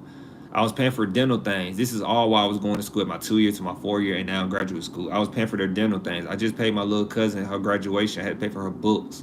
It was like $60 some. She had to, because she had lost the books. I had to pay for her books in high school. Like things typical college students couldn't do, I was doing it in undergraduate and still managed not to pay any money in graduate school. Like, oh, it's official too, G. I will officially have a debt-free degree again for my graduate degree, officially. So, and then G said, as we get access to the internet, we learn that there isn't that big of a difference between colleges unless you exist at their screens. Exactly. Because saying that Republicans, I feel like it's a little biased on the person who produced this research too, G. Saying that 48% say the same, like not say the same, but 58% of, or less than 50% of Republicans don't want their kids going straight into college after they graduate is crazy. Like when I go look at Donald Trump, prime example, if I go look at Donald Trump and his kids, they all got college degrees and he's a Republican. If I go look at let's go grab look up any Republican right now, and then I guarantee if you go look at their kid is in college or they got a college degree. I'm not gonna guarantee it. It's a high probability.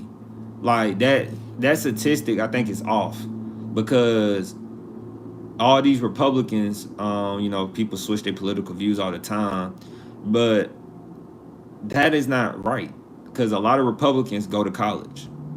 Like you said, it's gonna be private or something probably, or the Ivy League, but they're going to college. I think that number is high up with the Democrats. That's why I'm like, And so G said, however, I believe that most people. So G said something else. However, I believe that most people go to colleges that they know or are close to their homes. Congratulations. Republican elites and regular Republicans are different. So what's the difference between a Republican elite and a regular Republicans? And regular Republicans are different. Break that down to me a little bit, if you can. And then, guys, we're gonna keep going through this article a little bit. I did want to talk about that. And independence is independence. 1 minute, independent can be a Democrat today and be a Republican tomorrow, but independents, they number was higher than the Republicans. So that's interesting, right?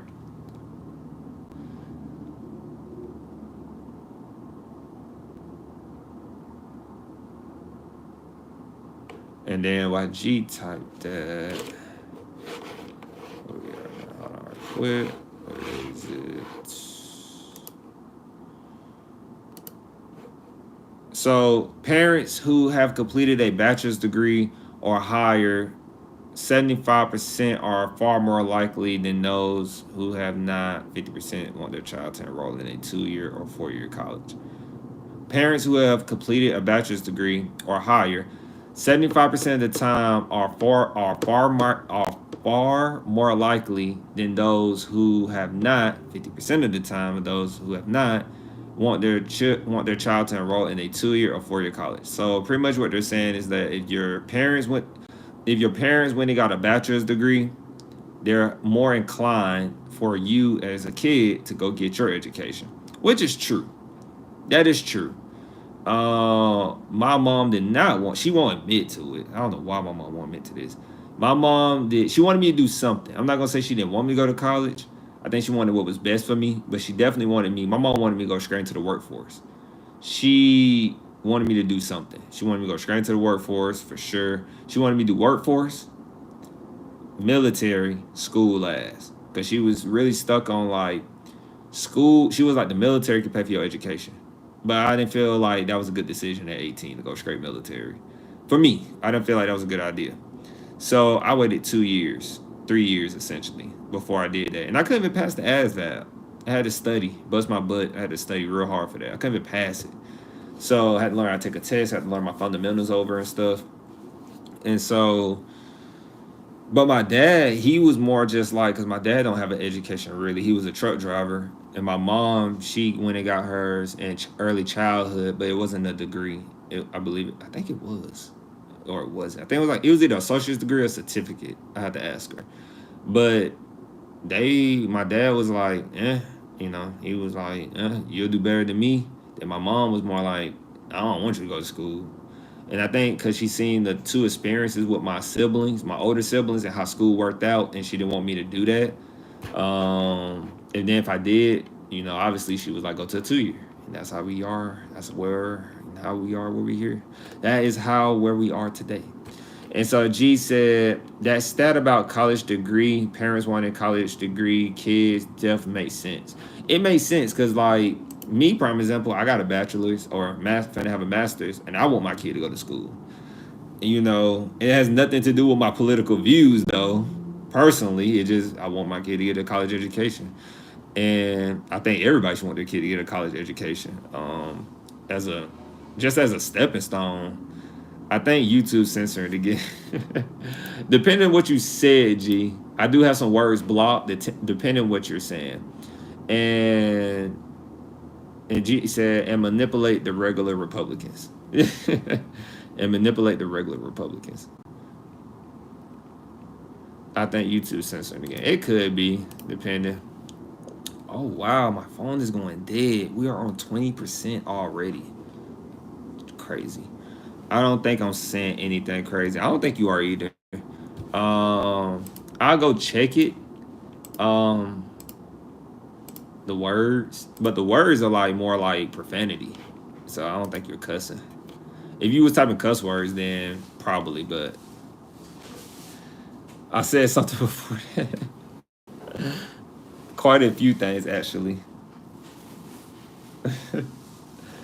So, since my phone on 20%, it's fine. Maybe it didn't matter. Everything matters. No, not cussing. Okay, yeah, so you should be good. Like, it's like slurs, cuss words. Of course, if somebody gets real creative and go around it, I'll say something. But we get the gist of this, right? About parents 2-year and 4-year, 4-year and 2-year. It's more stats that would do me so much justice if y'all can see it. And then most United States adults prefer college pathway for youth in their lives. Because my phone is dying. What percentage? We are at... Oh, we almost at 2 hours. Oh, wow. We was really getting into it. So, because I want to stop on the 2-hour mark, guys. Make sure people actually watch this. I want to go way over. No, you good, G. So right here, I'm going to go straight to the bottom line. It says, I'm going to read the top of the bottom line, like the top sentence. And then I'm going to read the bottom sentence. Then we're going to do our college breakdown. And then we are good to go. So, bottom line, even as public confidence in higher education remains low, with less than half of United States adults expressing confidence in colleges and universities, most parents say they would prefer their child pursue a 2-year or 4-year degree immediately after high school. I'm going to be honest with you. I feel like that's a stigma to get certain people not to go to school, G.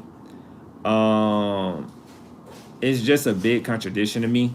Once again, that you have the rich or whoever, really. I always say the rich because it just really, I'm really trying to figure out their perspective. It's really simple, but they really send their kids to school. And their kids don't have to go to college, but they send their kids to college.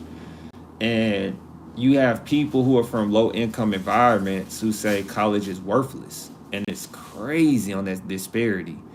And so, on the last sentence of this, on the closeout, they call it the closeout, right? On the bottom line, I meant, where is it? Still, higher education institutions face an ongoing challenge in convincing families and students to take on the financial and opportunity costs associated with a degree. As the Lamina Foundation Gallup State of higher education study continues to show that cost is the most commonly cited reason Americans without a post-secondary credential are not enrolled in a program today. And yeah, because if you don't, like I said before, if you don't have any good financial literacy skills, you're going to get burned, toasted, or you're going to be in a rough patch going to college because you're going to need money to go to college, especially if you're trying to go to such a big school at the gate. Rich people do that because it looks good. Um, that's very nice of you, G. I know you could have said that in a lot of different ways. That's very nice of you to say. And then poor people think like that because of many environmental factors, right? Because like I said, it was like I was like being a dead horse about college. You talking about college? I'm talking about how to make money. You talking about going to college? I don't need education right now. I need money. Money. That's the mindset. Money. College can't teach me how to make money. Especially when you see people on YouTube or whatever platforms. I dropped out of college and made this. We don't even know if that's true. We don't even know if that's true. This could be artificial. So we're gonna do our college. Let me check my phone. Okay, we good. I'm on 18% right now. 18%. That's good. So let's do this. Good talks, good talks, good talks.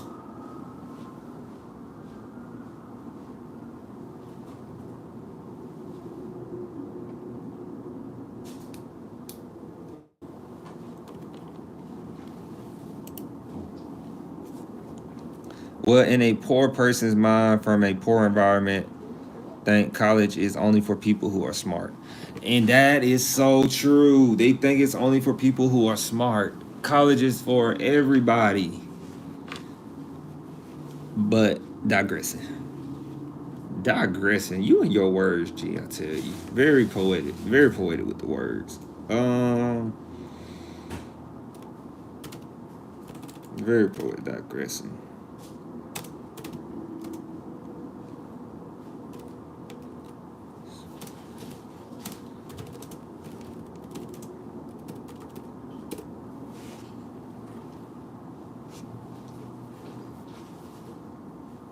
Mm.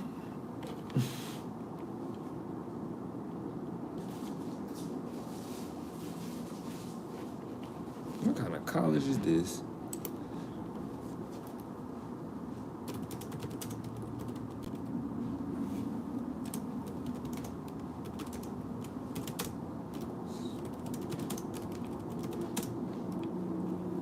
Real quick.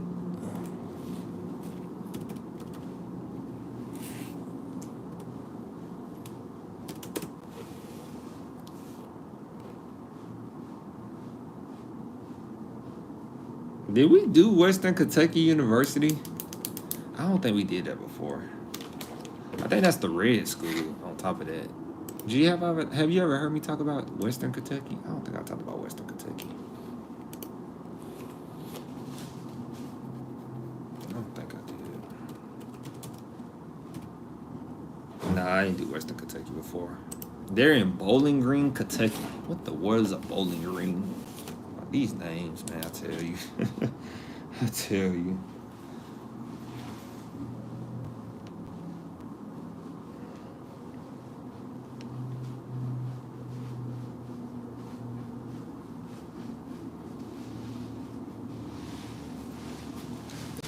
So we're gonna do Western Kentucky, Bowling Green, Kentucky. Red and white, yeah. I've seen this school before. Of course, in sports. All right, that's the school we're gonna do. Let me set it up. 2 hours went by fast. Not gonna lie, went by very fast. Feel like I didn't even get to talk all the way about what I want to talk about.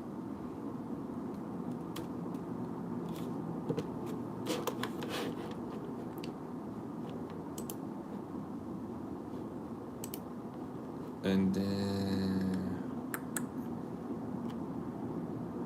the application deadline was August 1st. I don't know how true that is, according to Google.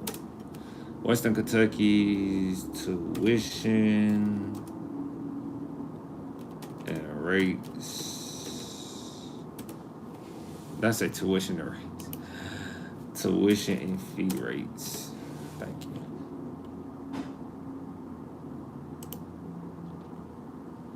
And so tuition and fee schedules. Oh wow, they got something from fall 2008. I don't know why that's up here. So I don't see anything for this upcoming 2025, 2026. So we just gonna do. We're gonna do fall 2024, spring 2025, because summer is always discounted. All right, we can do that. That can work, I guess. That can work. So, Western Kentucky University. It's a 4-year public city. It's in the city. They have about 12,000. You can say about 12,300 undergraduate students.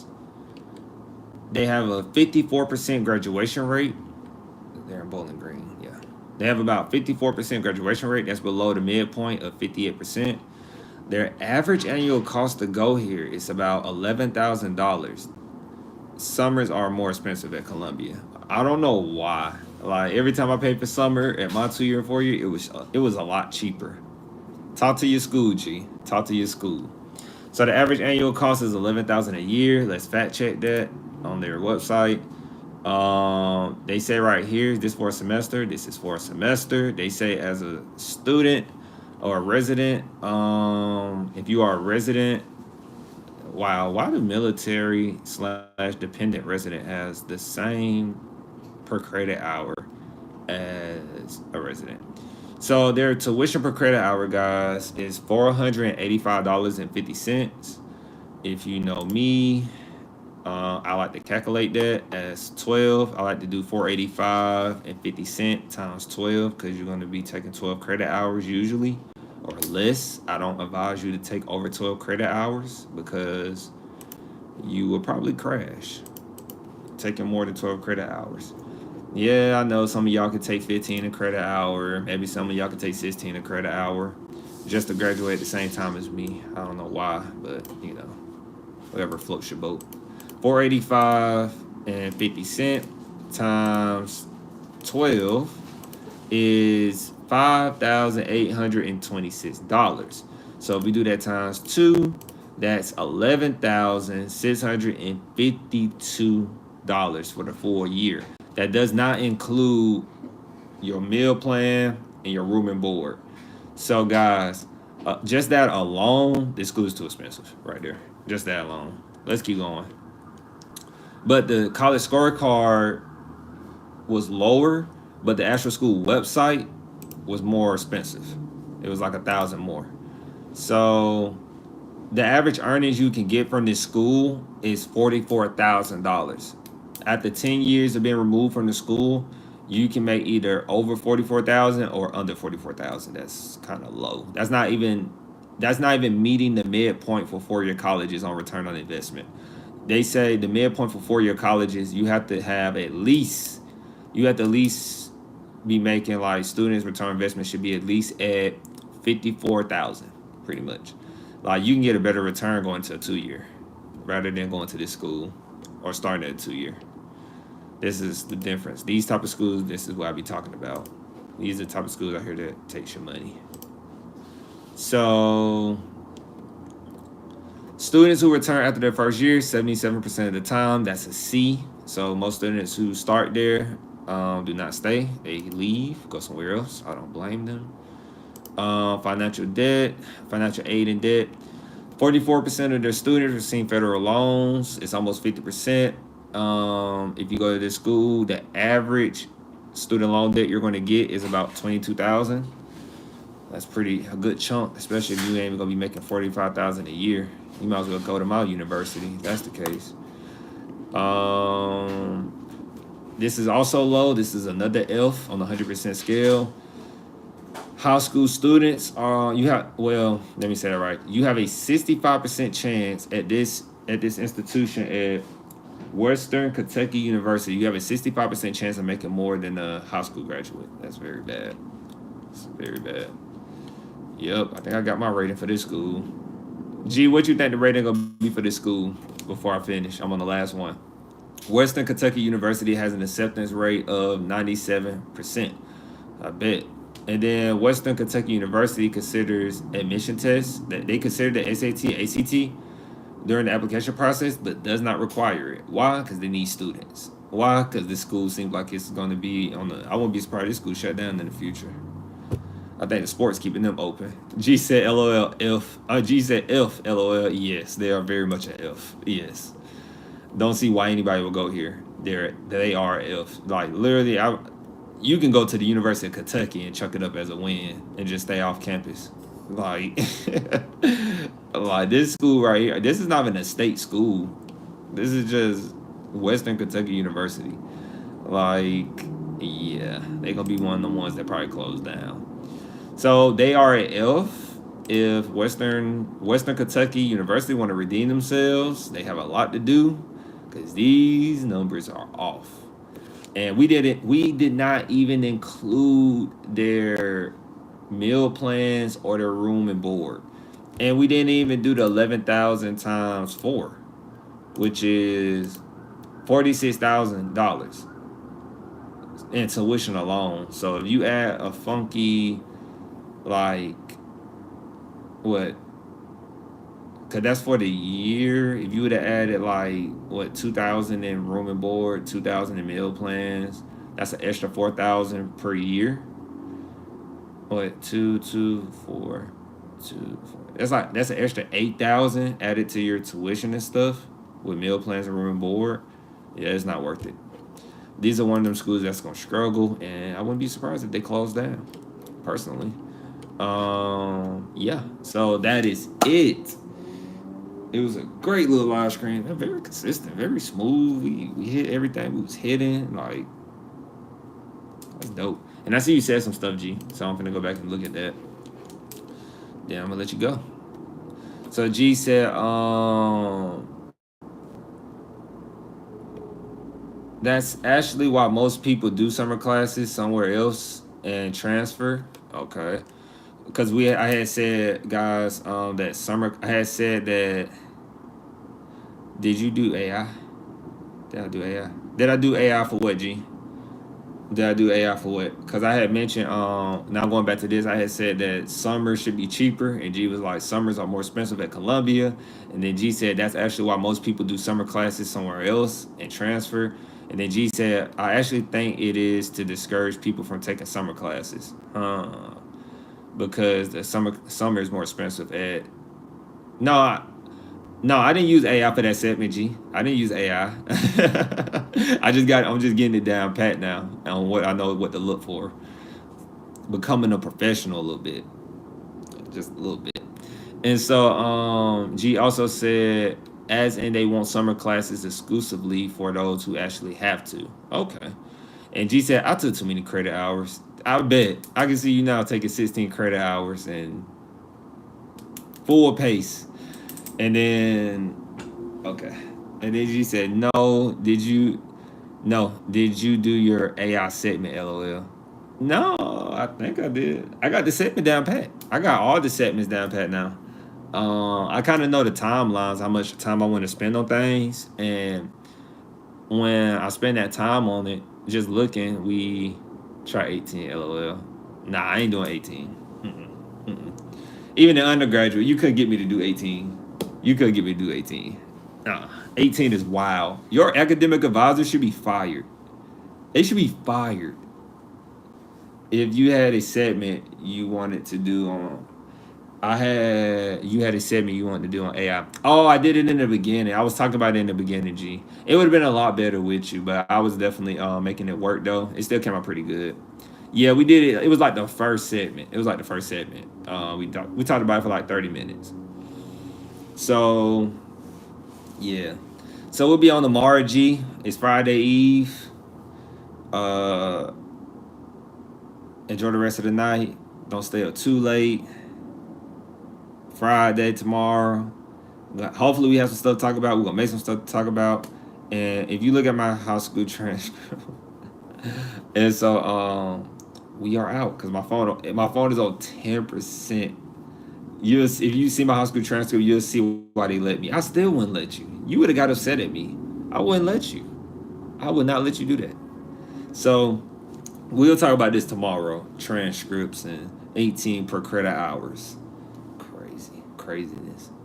All right. So peace, chicken grease. Be safe on the weekend, everybody. And we will see you all tomorrow. And in case something comes up, have a safe weekend.